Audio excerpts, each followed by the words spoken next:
قرآن حکیم جہاں اللہ جل جلالہ کی آخری کتاب ہے، کتاب ہدایت۔ قرآن حکیم جہاں حضور رسالت مآب صلی اللہ علیہ وسلم کا زندہ و جاوید معجزہ ہے، وہاں قرآن مجید اللہ جل جلالہ کی تجلیات، اس کے جلال و جمال کا مظہر ہے۔ کوئی بندہ دیکھنا چاہے اللہ جل جلالہ کی ذات کیا ہے، قرآن مجید کی آیات میں تدبر کرے، غور و فکر کرے، وہ اللہ جل جلالہ کو قرآنی آیات میں دیکھ سکتا ہے۔ اس لیے کہ قرآن مجید کی ان آیات میں جا بجا ہم اللہ تعالیٰ کی ذات کو دیکھ سکتے ہیں۔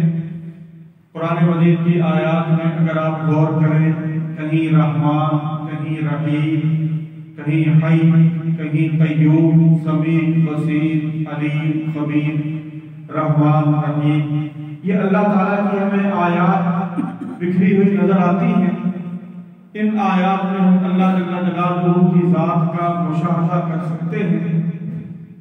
جیسے آپ صلی اللہ علیہ وسلم کی جو 11 لاکھ کے قریب احادیث ہیں، جن احادیث میں آپ صلی اللہ علیہ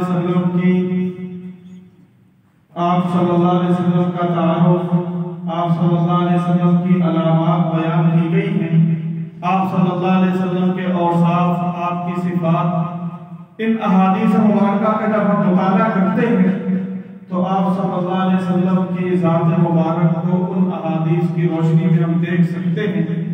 اسی طرح اس دنیا میں ہم ان آنکھوں سے اللہ کا دیدار نہیں کر سکتے، لیکن قرآن مجید کی آیات میں ہم اللہ جل جلالہ کو پہچان سکتے ہیں کہ وہ کیسے ہیں۔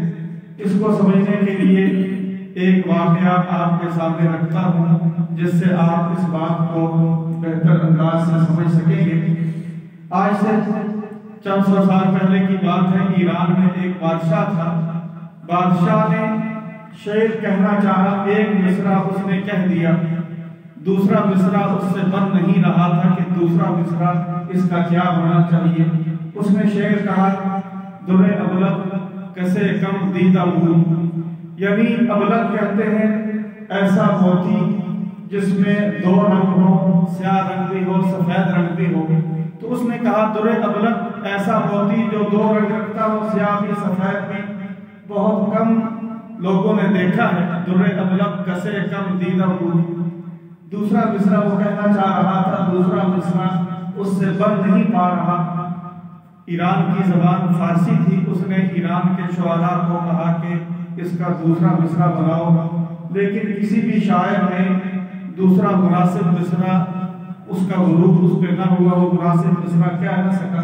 اس زمانے میں بر زمین پاک و ہند کی سرکاری زبان بھی فارسی تھی۔ مغلوں کے دور میں یہاں مغل فرما روا اورنگزیب عالمگیر تھی، یہاں ان کی زبان فارسی تھی۔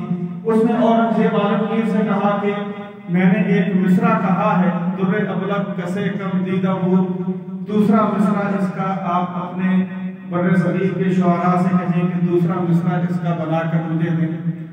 اورنگزیب عالمگیر نے یہاں کے شعراء کو کہا، اس وقت اسد اللہ غالب، مرزا غالب وغیرہ یہ سارے لوگ موجود تھے۔ اس نے کہا کہ اس کا دوسرا مصرع چاہیے، لیکن دوسرا مصرع یہاں کا کوئی شاعر وہ بھی ایسا مناسب مصرع نہ بنا سکا۔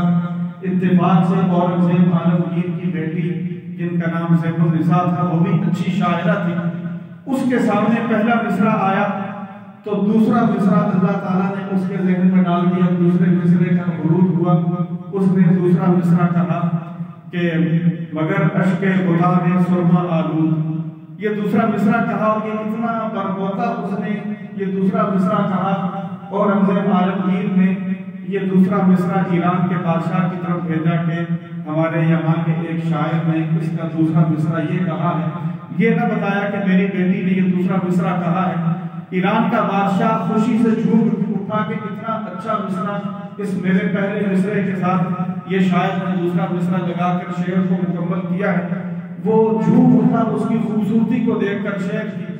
اس نے کہا کہ میں جس شاعر نے یہ مصرع کہا ہے اس کو اعزاز و انعام دینا چاہتا ہوں، اس کو ایران میں سرکاری پروٹوکول کے ساتھ بھیجا جائے، میں اس کو اعزاز و اکرام سے نوازنا چاہتا ہوں۔ اب اورنگزیب یہ نہیں بتا رہے تھے کہ وہ تو میری بیٹی ہے اور بیٹی پردہ دار خاتون ہے جو باہر نہیں جاتی، اس زمانے میں بادشاہوں کی بیٹیاں بھی ایسی تھیں۔ اورنگزیب کی یہ بیٹی پردہ دار خاتون جو گھر کی چار دیواری میں رہتی تھی، گھر کی چار دیواری سے باہر نہیں نکلتی تھی۔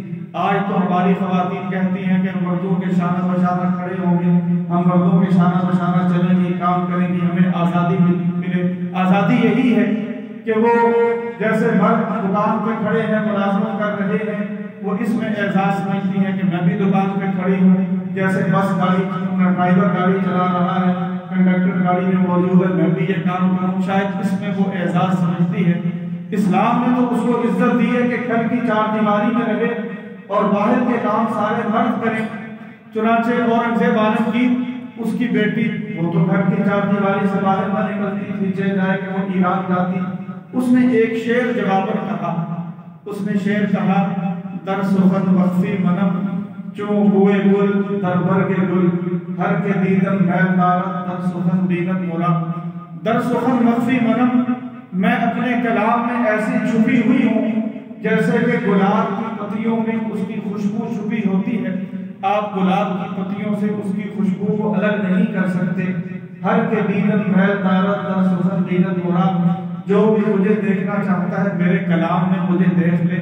میں اپنے کلام میں پوشیدہ ہوں، یعنی جتنا میرا کلام عظمت اور بلندی والا ہے اتنا ہی وہ میرے بارے میں بھی تصور کر لے، میں اپنے کلام میں ایسے ہی چھپی ہوئی ہوں۔ یہ ایک شاعرہ نے اپنے بارے میں کہا۔ یقیناً اللہ جل جلالہ کا ہم اللہ تعالیٰ کی عظمت، اس کی بلندی شان، اللہ تعالیٰ کے خزانے ان کے بارے میں جس طرح کا تصور کرنا چاہیں، قرآن مجید کی آیات میں ہم تدبر کرتے چلے جائیں، قرآن مجید کی آیات میں ہم اللہ جل جلالہ کو دیکھ سکتے ہیں، اللہ کا دیدار کر سکتے ہیں۔ یقیناً یہی کتاب اللہ تعالیٰ تک پہنچنے کا مختصر ترین راستہ ہے۔ کوئی بندہ اپنے اللہ تعالیٰ اپنے رب تک پہنچنا چاہے، یہ کلام اس کے لیے مختصر راستہ ہے۔ اللہ تعالیٰ ہمیں قرآن مجید کا فہم نصیب فرمائے، قرآن مجید کی آیات کو سمجھنے، اس پر عمل پیرا ہونے کی توفیق نصیب فرمائے۔